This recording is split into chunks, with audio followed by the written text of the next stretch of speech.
What up, y'all? This is Tracy from Squish, and today we're going to talk about Halloween Horror Nights 30. Halloween Horror Nights, y'all. This year, 2020, crazy ass 2020, we are celebrating the 30th anniversary of Halloween Horror Nights. Okay, now that should be exciting. It should be. However, given this, wonky year, I don't think anybody knows what Halloween Horror Nights will hold this year. I think we can all agree that it won't be anything like it has been. I don't know. I'm on like a Halloween Horror Nights group on Facebook, and I'm seeing so many people saying they're like, I bought my tickets, booked my trip, blah, blah, blah, blah. And that blows my mind because, given that we don't know what, it's going to be like, I can't imagine booking my trip for that. Like, as much as I would like to make Halloween Horror Nights a yearly thing, I don't live close. So, it's not as easy if I lived there and I could just let me just go check it out. Like, cause even though like tickets are not cheap, like you live there. So like you can just drive over there or whatever. But like, it's not that simple for us, there's flying and, booking a room and a whole shebang. It's a whole thing. So that's a big factor. Let's talk about some of the rumors of what they might be doing for the park to be COVID friendly or whatever. So the park did open up this past week. I've watched a few videos and they seem to be handling it as well as they can. A lot of people are complaining about, they're not doing social distancing. You open up the park to people, no matter the capacity, it's gonna get crowded. It's there. You get to a certain point where you can put out all the stickers in the world, you can wear all the masks in the world, you're gonna be on top of people. You're at a theme park. The parks right now, you are required to wear a face mask throughout the park, although there are designated areas where you're allowed to like take it off and rest, and you're also allowed to take it off like when you go to restaurants or whatever. You have to do a temperature check upon entering the park, which that's terrifying to me because like you're in Florida, right? It's hot. Okay, I had an experience the other day. I had to go somewhere where I had to get my temperature checked, and there was a line to get inside, about 5 people deep. So I'm sitting out in Louisiana's like nasty weather, waiting to get in. So when I get in, she scans me and she's like, you have 101 fever. I can't let you in here. And I'm like, lady, we're in Louisiana. And I was outside for like a while. I'm not gonna be a cool 98. You know what I'm saying? So she had to take my temperature 3 times before it finally went down to 99. And she was like, okay, you can come in. But, I feel like that's gonna be taking temperatures when you're in like hot Florida in the middle of the summer. I mean, let's face it, when you go to Halloween Horror Nights, you're going in September and October, it's still hot as hell. It might as well be summer. Like, let's face it, in the South, we don't get fall. We get summer with pumpkins, okay? So, temperature checks, that's not gonna do anything. They are sanitizing the rides, they're spacing out the riders. So instead of filling every seat with a butt, they're spacing people out so they're not on top of each other, which is good. Makes the lines longer. But, Halloween Horror Nights is a whole nother thing.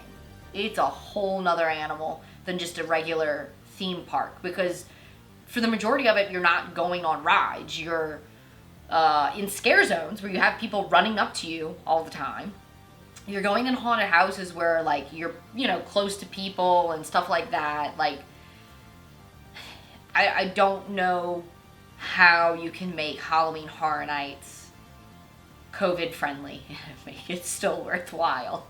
Now, I'm hoping they can pull out some magic, because if anybody can, it's the team at Halloween Horror Nights. I think scare zones are maybe not gonna be taken away, but it'll be less of like a interactive thing and more of just like a stage show type thing.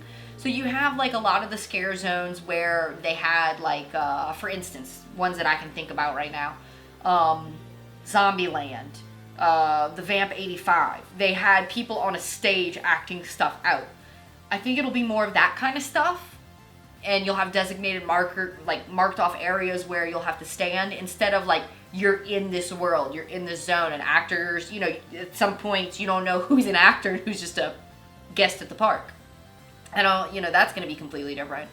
But even the houses, you know, they're trying to stockpile people. A lot of haunted houses, like just regular other haunted houses, not in a theme park, they'll take groups of, I don't know, it all depends on the haunted house. Sometimes it's a group of 5, sometimes it's a group of 10. And they shove you in there and you have to wait a couple minutes till you let the next group in. Whereas Halloween Horror Nights, it is a continuous string of people. They're just like, go, go, go, go, go, go, go. So, okay, you can't do that. And again, I mean, you're getting scared. People are getting in your faces. Things are being sprayed at you. So I know a lot of people have talked about like maybe incorporating more things where you're watching a scary scene behind plexiglass or something of that nature, to where, you know, you're not by those people, which, I don't know, that's just seems kind of lame. Another thing that I heard a lot of people mention is less actual scare actors and more animatronic things and effects and stuff like that, which normally I frown upon excessive amounts of animatronics and, you know, things like that. When you mix it in with like real actors and real scenes and real things, like, it works. But if it's an entire haunted house of just that's not gonna be scary. That's not good. We have a haunted house here in New Orleans called the Mortuary, which they use a lot of screens. You'll go through a whole room and never see an actor or anything, so you're just like, well, it'd be really scary if there's people in here, you know? It just loses some of its panache. So, I don't know. Overall, all those things, I feel like it's not going to be Halloween Horror Nights. Unless, like I said, they'll do more stage show type things where they can like space people out and stuff like that. You know, they have the Academy of Villains. I know in the past they've had, I never got to experience this in the park, but they have like Jack the Clown and Chance, and they had like these big elaborate stage shows. So maybe this would be a year to bring a lot of that stuff back, to where, you know, you can space people out or something. I really don't know. I don't know how this is gonna work, and that's why, sadly, I don't think we're gonna go to Halloween Horror Nights this year. I wanna go so bad, but here's my thing, it's not cheap. Halloween Horror Nights is not cheap. There's the tickets to get in, like I said, there's the plane tickets, there's hotels, there's, when you get there, the food, the merch, the drinks. I mean, nothing about this trip is cheap. So my thing is, if I'm gonna pay full price, I don't want to get half the experience. So this is maybe a challenge to the people, you know, creating everything for this year. There's certain things that could get me to go. One of the big rumors this year is that Beetlejuice is gonna be, maybe have a house. If that announcement goes out, if I hear that there's a Beetlejuice house, I'm probably gonna have to put everything aside and just go. Which kills me, because like I said, I feel like it's a waste of money. It's a waste of money. You're gonna pay full price and get half the experience. And then also have to do that with, like, I'm not one to complain about the masks. I work in an office where they're not requiring people to wear masks. Our office building does, but not my office. It's very confusing. Doesn't make sense. And I, you know, try to wear mine because I'm at a front desk and I'm interacting with a lot of people, but all these people come in and they're complaining, oh my god, it's so hard to breathe in this, and it's hot, and it's uncomfortable. I'm typically not that person. However, I say that as I sit in my cold office or in a grocery store where it's not that bad. However, now that it is getting hotter, when I'm walking to my car and I happen to have one on, it's pretty bad. So I can only imagine being in a theme park all day wearing that. Because, like, Halloween Horror Nights, like, I always laugh because you see, like, on, like, Instagram or something, you see pictures of people and all these girls are like, look at me in my cute little outfit. This is my cute hair at Halloween Horror Nights. Cute. Spooky. And I'm over here looking like the Swamp Thing. My hair has grown to heights where I look like Motley Crue because the hair's big, the makeup's smeared, there's nothing attractive, I am sweating buckets. So I can't imagine all that with a mask.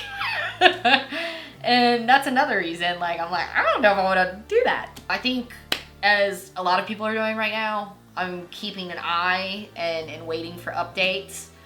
If there is a Beetlejuice house, I am going to do it because it's showtime.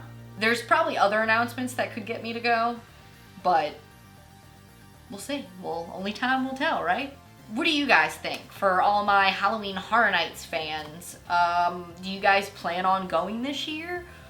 What are your thoughts? What is one thing, one property or something that could make you go? Like, what is going to be the one thing that, like, okay, even though this thing is, like, you know, not going to be what it normally is and probably not as fun, what is an announcement that could get you to go to that event no matter what? Let me know in the comments below. I'm dying to know your answers. Thank you guys for watching. Don't forget to subscribe, and I'll catch you nerds later. Beetlejuice, Beetlejuice, Beetlejuice!